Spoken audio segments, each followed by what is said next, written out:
Maju tidaknya sebuah peradaban manusia dapat terlihat dari cara mereka memperlakukan sampah.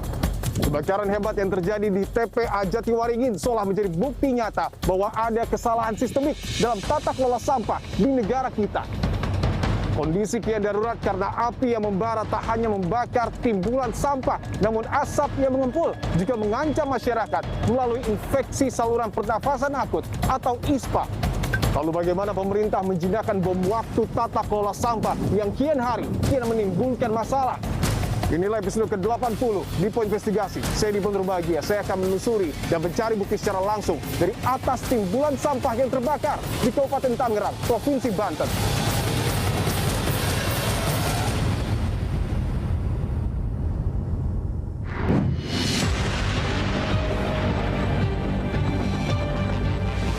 Saudara, saya tiba di Kecamatan Mau, Kabupaten Tangerang, Provinsi Banten, yang menjadi lokasi dari TPA Jatiwaringin yang terbakar selama berhari-hari dan tak kunjung padam.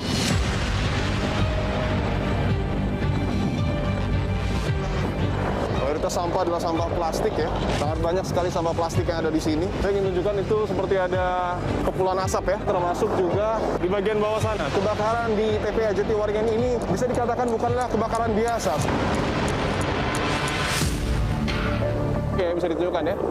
Ini salah satu helikopter ya yang kemungkinan akan menyiram ya Pak ya? Akan menyiram di titik ini yang memang masih panas. Personil darat sulit untuk mendekat. Reaksi kimia di tempat sampah menimbulkan gas metana yang tersimpan di dalam gundukan sampah tersebut dan mudah terbakar bila dipicu oleh panas atau ada percikan-percikan api. Kalau bisa pun seharusnya sampah yang sudah di sini ada sampah terpilah sehingga tidak membebani TPA ini. Titik api yang Pak Saiful lihat saat itu di mana? Pertama di sini, Pak. Tapi pertanyaannya, apakah kebakaran ini baru pertama kali Pak Saiful atau sebelumnya sudah pernah? Sering. Ini yang paling dahsyat. Dan ini kan rumah Bapak yang paling dekat, Pak. Pada saat asapnya ke rumah, Bapak di rumah? Ada di rumah itu mah, perih ke mata. Batu-batu, rumah juga nggak kelihatan. Pepohonan yang daun-daun yang lebat nggak ada. Ini, Pak? Iya, daun tadinya melebat ini. Saya akan tunjukkan saudara bahwa di ujung sana ya, ada 2 truk sampah yang kemudian sedang menurunkan sampah. Tetapi artinya ketika proses pemadaman masih berlangsung, TPA Jatiwaringin ini memang masih beroperasi. Ada dugaan Pak Bupati bahwa awal mula munculnya api ini bersumber dari area open dumping. Dan memang ini kan juga sudah kita perbaiki nih. Dan itu kan ada pakai geometer.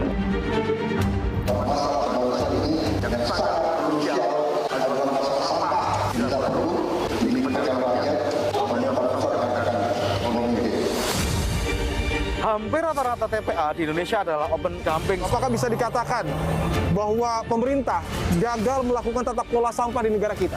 Karena ada mandat undang-undang yang tidak dijalankan. Dari 550 TPA di Indonesia, bahkan 66% diantaranya ini open dumping. Apakah hal ini menjadi cerminan bahwa ada kegagalan sistemik, Pak, dalam proses tata kelola sampah kita? Selama 10 tahun terakhir, ada yang patuh, ada yang setengah patuh, ada yang sama sekali nggak patuh, nggak mengerjakan apa yang diperintahkan oleh undang-undang dan regulasi. Artinya bisa dikatakan bahwa mungkin pemerintah daerah melanggar undang-undang?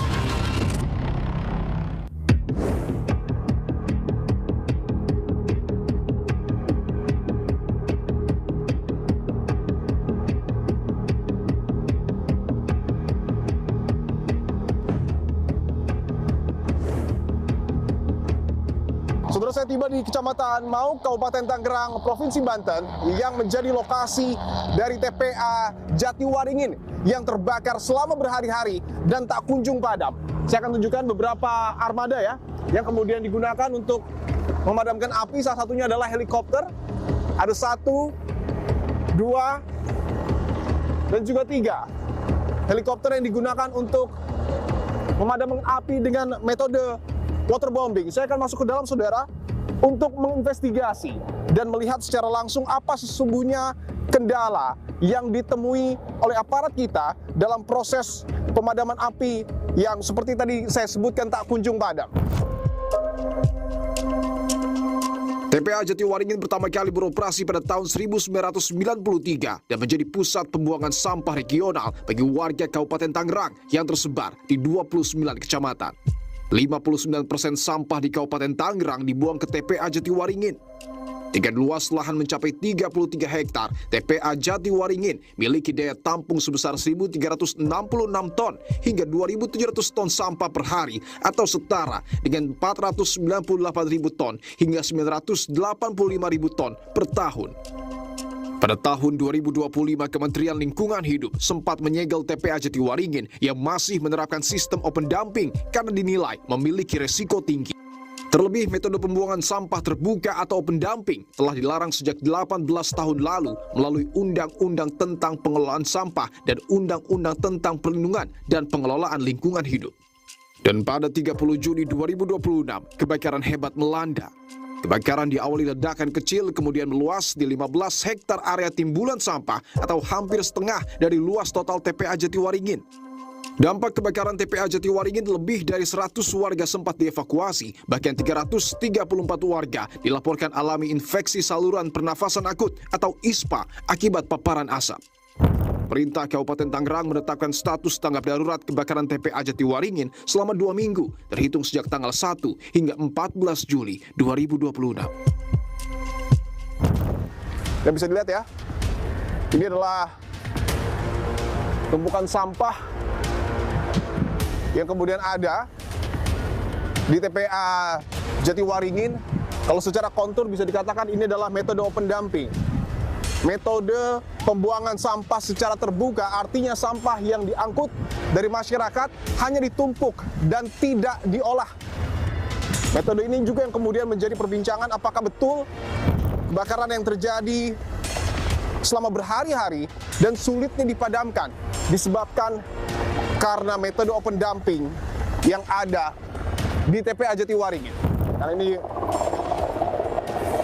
baunya juga nampak sudah cukup menyengat, saudara. Bukan sekedar bau sampah, tetapi seperti ada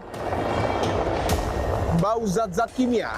Karena kita tahu juga bahwa sampah-sampah yang kemudian tertumpuk, termasuk juga membusuk, ini melahirkan gas metana atau CH4 yang tentu berbahaya dan mudah sekali terbakar, saudara. Saya akan gunakan masker untuk masuk ya, lebih ke dalam dari TPA Jatiwaringin.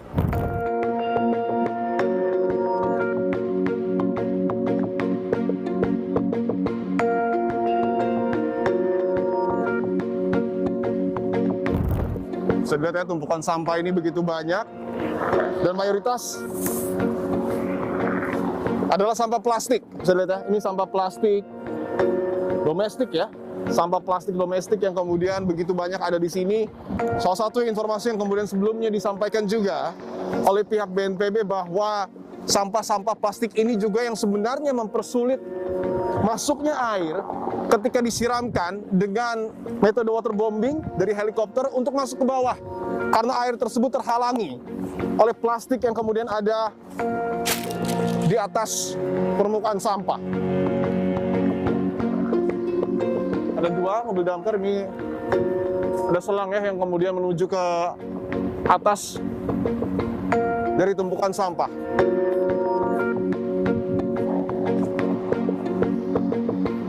Saudara, ini seperti yang tadi saya sebutkan bahwa mayoritas sampah adalah sampah plastik ya. Dan ini saya seperti menaiki gunung ya, karena memang tumpukan sampah ini bisa dikatakan luar biasa tinggi. Informasi yang sebelumnya dikatakan kurang lebih tinggi dari timbulan sampah ini pada di angka 30 meter, saudara. Lihat ya, setelah naik masih ada bagian yang lebih atas lagi. Saya ingin tunjukkan itu seperti ada kepulan asap ya, yang masih ada di TPA Jatiwaringin, termasuk juga di bagian bawah sana. Bisa ditunjukkan mungkin. Di bagian bawah sana masih juga ada kepulan asap karena kebakaran di TPA Jatiwaringin ini bisa dikatakan bukanlah kebakaran biasa, seperti kebakaran gambut. Artinya ketika di atas permukaan tidak terlihat api, tapi tidak menutup kemungkinan bahwa di dalam timbunan sampah ini juga masih ada api yang kemudian membakar. Ini salah satu proses pemadamannya ya. Tadi di sini sempat ada asap juga ya? Iya, Pak. Ada. Itu artinya kalau asap itu ada titik api? Ada. Oke. Bisa menyebabkan nyala lagi. Oh, bisa menyebabkan nyala lagi ya? Karena masih ada bara, hawa panas. Oke. Makanya di banjir itu biar nggak ada titik bara lagi. Saya sini lihat ya Pak. Ini prosesnya ya, artinya disiram agar tidak ada titik bara ya? Iya, jadi bisa mungkin biar masuk. Bahkan biasanya bara tuh ada di bawah tuh. Oke. Jadi ini dibanjirin biar masuk terus ke bawah. Oh, oke. Jadi ada asap dikit aja, kemungkinan bisa nyala lagi dia lama-lama. Termasuk yang bawah itu juga ya Pak? Ya, itu bisa jadi tuh. Pakai nanti itu dibasahin lagi. Oke, baik. Ini salah satu prosesnya saudara. Sampai asapnya hilang? Ya, sampai tidak ada asap. Oke, baik.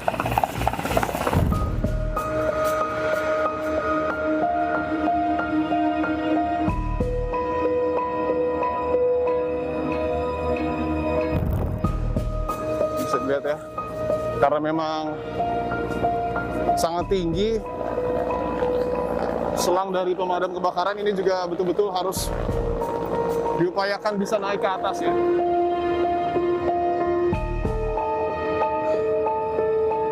Saya akan coba lebih mendekat saudara karena ada alat khusus ya yang dipergunakan di atas dari timbulan sampah ini. Pak, dari Kompas TV Pak, ini alat apa Pak? Kandang air, Fungsinya untuk penampung air. penampung air. Oke, artinya air dari bawah ditampung di sini kemudian disebarkan ya. Oke, ini bisa dilihat ya.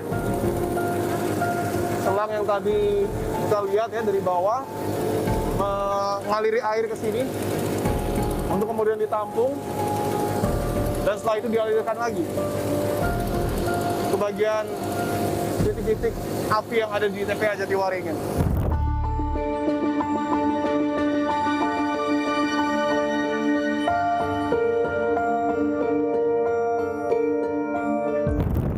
Lalu apa sesungguhnya saudara yang menjadi hambatan dari proses pemadaman kebakaran di TPA Jatiwaringin? Saya akan tanyakan secara langsung kepada PLT Deputi Penanganan Darurat Wilayah 2, Bapak Riswandi, dan juga ada Pak Ruslan dan Pak Bambang. Bapak-bapak izin, terima kasih untuk waktunya. Pak Riswandi, saya ingin tanyakan bahwa kita tahu kebakaran yang terjadi di TPA Jatiwaringin ini tersebar di kurang lebih 15 hektar, artinya hampir setengah dari total luas TPA Jatiwaringin seluas 33 hektar. Dan tidak pada berhari-hari Pak. Apa yang sesungguhnya menjadi kendala? Yang menjadi kendala sebenarnya adalah cuaca yang panas ya, angin juga. Tetapi alhamdulillah atas kerjasama seluruh pihak kita bisa menekan kebakaran TPA ini sampai 91% sudah bisa dipadamkan.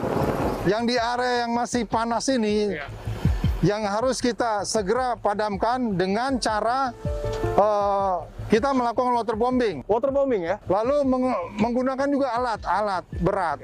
Kalau Bapak lihat itu, area ini memang belum bisa dijangkau oleh manusia. Secara langsung ya? Secara langsung karena masih panas. Maka itu kita perlu waterbombing untuk memadamkan, minimal mendinginkan area tersebut. Sehingga kru darat dan alat-alat bisa mendekat untuk memadamkan secara permanen area tersebut. Satu bucket yang itu berisi 4.000 liter.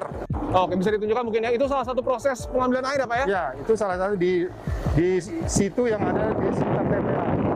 Nah, salah satu yang faktor pendukung juga kita bisa mempercepat pemadaman TPA ini adalah karena di sekitar TPA ini ada 2 situ.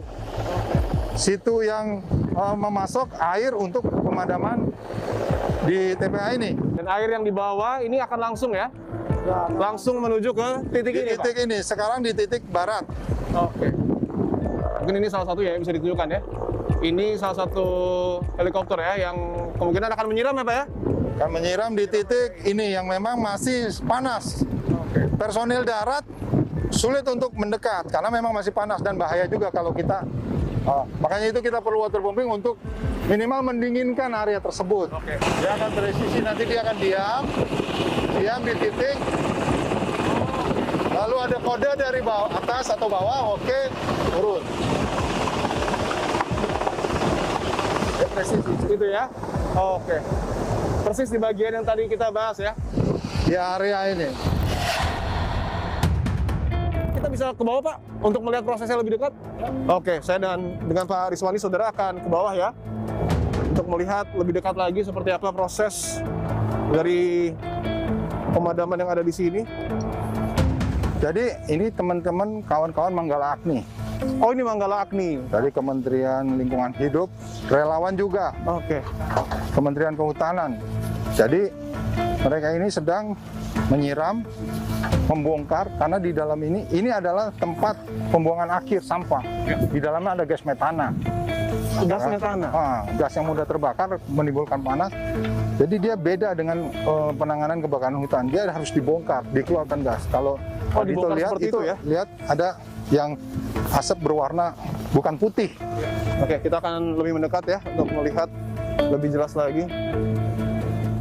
Artinya, apakah gas metana ini juga, Pak Riswandi, yang mempersulit proses pemadaman? Oh ya, itulah salah satu hal yang sulit kalau di pemadaman di tempat sampah.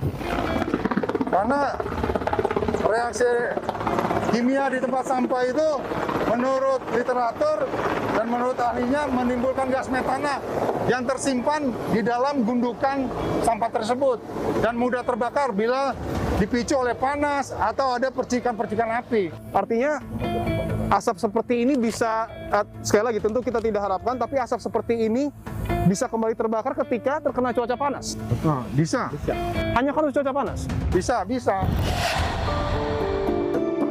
Artinya menjadi penting juga bahwa sampah-sampah yang ada di TPA Jatiwaringin ini untuk diolah ya Pak ya, agar tidak melahirkan gas-gas metana dan juga mengurangi potensi kebakaran. Ya, kalau bisa pun seharusnya sampah yang sudah di sini ada sampah terpilah. Jadi dari awal sudah dipilah, sehingga tidak membebani TPA ini. Dengan mengucapkan alhamdulillah setelah dilaksanakan survei sampai ke 2 lokasi, baik barat maupun timur, sampai dengan ke puncaknya, alhamdulillah sudah tidak ada asap dan api. Akan tetapi sesuai dengan arahan dari Badan Nasional Penanggulangan Bencana, bahwa kita masih terus juga melaksanakan penyiraman dalam upaya pembasahan sampai tanggal 14 Juli 2026 sesuai dengan surat keputusan kami, surat keputusan Bupati, status tanggap darurat. Dan ini kan rumah Bapak yang paling dekat Pak dengan TPA Jatiwaringin pada saat kebakaran. Kondisinya gimana itu Pak? Berikan matu. Rusak ya Pak ya? Ada dugaan Pak Bupati bahwa awal mula munculnya api ini bersumber dari area open dumping.